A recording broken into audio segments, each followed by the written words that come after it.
हरे कृष्णा। भगवान, धनवान का मतलब होता है जिसके पास धन है। बलवान का मतलब होता है जिसके पास बल है। गुणवान का मतलब होता है जिसके पास गुण है।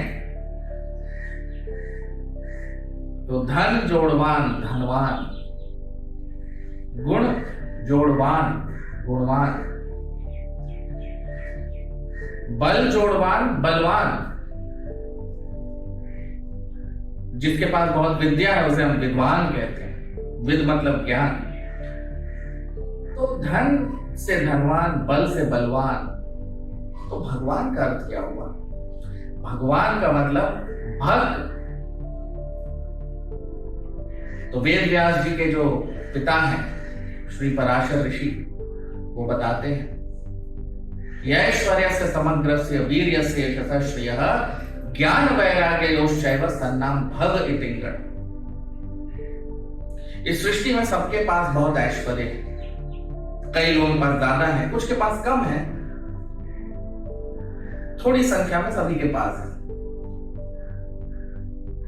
लेकिन पराशर ऋषि व्यासदेव के जो पिता हैं वो बताते हैं कि जिसके पास सारा ऐश्वर्य संपूर्णता में है वो है भगवान।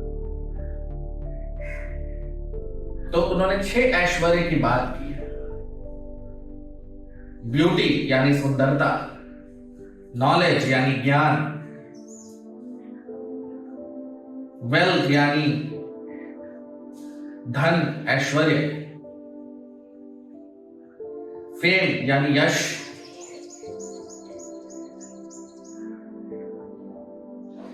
स्ट्रेंथ यानी शक्ति, और रिनंसिएशन यानी वैराग्य, त्याग। तो ये 6 शक्तियों के बारे में उन्होंने बताया है और वो बता रहे हैं कि जिसके अंदर ये संपूर्णता में है वो है भगवान। भगवान की एक और परिभाषा है, परम आकर्षक। हम संस्कृत में बात करते हैं गुरुत्व आकर्षण। गुरुत्व आकर्षण का मतलब होता है, जिसको हम इंग्लिश में ग्रेविटेशन भी कहते हैं। तो जिसके अंदर ग्रेविटी है वो आकर्षित, अट्रैक्ट करता है, इसलिए ग्रेविटेशन कहते हैं। तो गुरुत्वाकर्षण का मतलब था गुरुत्व आकर्षण। जिसके अंदर गुरुत्व है, जिसके अंदर भार है, जिसके अंदर शक्ति है, वो आकर्षित करता है। तो भगवान का एक और मतलब है परम आकर्षक, जो सबको अपनी ओर आकर्षित करे।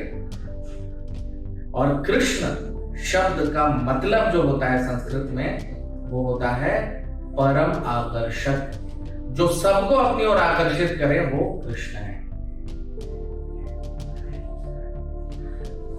तो वैसे तो भगवान के अनगिनत नाम है, गोविंद, गोपाल, मधुसूदन, केशव, नारायण, अनगिनत अनंत नाम, राम, बलराम, विष्णु, हरि। लेकिन जो भगवान का सबसे सुंदर नाम और सबसे आकर्षक नाम है वो है कृष्ण, क्योंकि कृष्ण का मतलब होता है परम आकर्षक। जो सबको अपनी ओर आकर्षित करे वो है कृष्ण।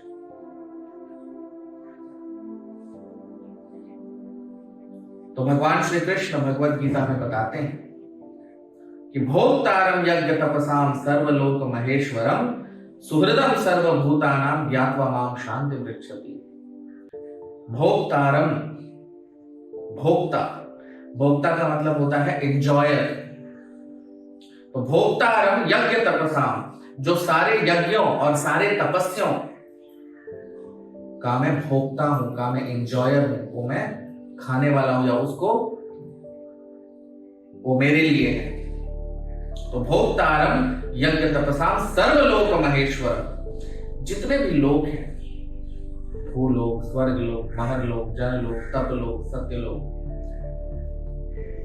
नीचे जाए तो तल, अतल, तलातल, रसातल, महातल, पाताल, ये जितने भी 14 लोक हैं, भगवान श्री कृष्ण भगवत गीता में कह रहे हैं कि सर्वलोक महेश्वरम, सारे लोगों का मैं ईश्वर, महेश्वर, उनका मैं मालिक हूं, उनका मैं प्रोप्राइटर हूं।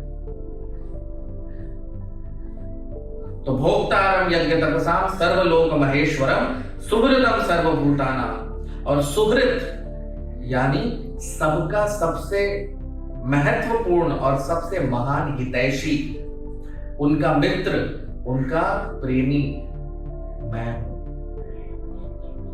तो इस श्लोक से हम क्या देखते हैं, जो भगवत गीता के 5वें अध्याय के अंतिम श्लोक में भगवान श्री कृष्ण बता रहे हैं कि मैं ही सुप्रीम एंजॉयर हूं, सुप्रीम प्रोप्राइटर हूं और सुप्रीम वेल विशर हूं। और कह रहे हैं ज्ञात्वा माम शांति वृक्षति, जो ये जान लेता है उसे शांति मिलती है, क्योंकि उसे पता है कि सबके सबसे प्रिय मित्र तो भगवान है, कृष्ण है। तो सबसे प्रिय हितैषी क्योंकि भगवान है, और इसीलिए उसे कभी कोई चिंता नहीं होती। इसीलिए भक्तों को कहते हैं अभय चरण। भक्त जो होते हैं वो फियरलेस होते हैं, उन्हें कोई भय नहीं होता। क्यों?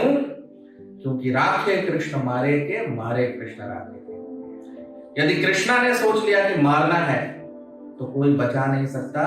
यदि कृष्णा ने सोच लिया बचाना है, सुरक्षा करनी है, तो कोई मार नहीं सकता। रावण इतना बड़ा योद्धा, भगवान शिव का बड़ा भक्त,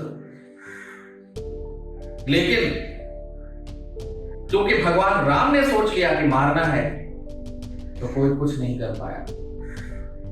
जब भगवान श्री राम लंका पे चढ़ाई करने जा रहे थे, रावण को मारने जा रहे थे, तो पार्वती माता ने पूछा कि स्वामी, आपके इतने बड़े भक्त को भगवान श्री राम मारने जा रहे हैं, आप कुछ करेंगे नहीं?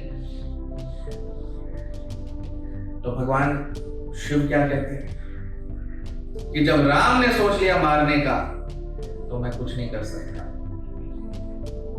और दूसरी जगह पे हमको प्रहलाद महाराज और नरसिंह देव भगवान का उदाहरण मिलता है कि जब प्रहलाद महाराज जो थे वो छोटे बच्चे थे, 5 साल के,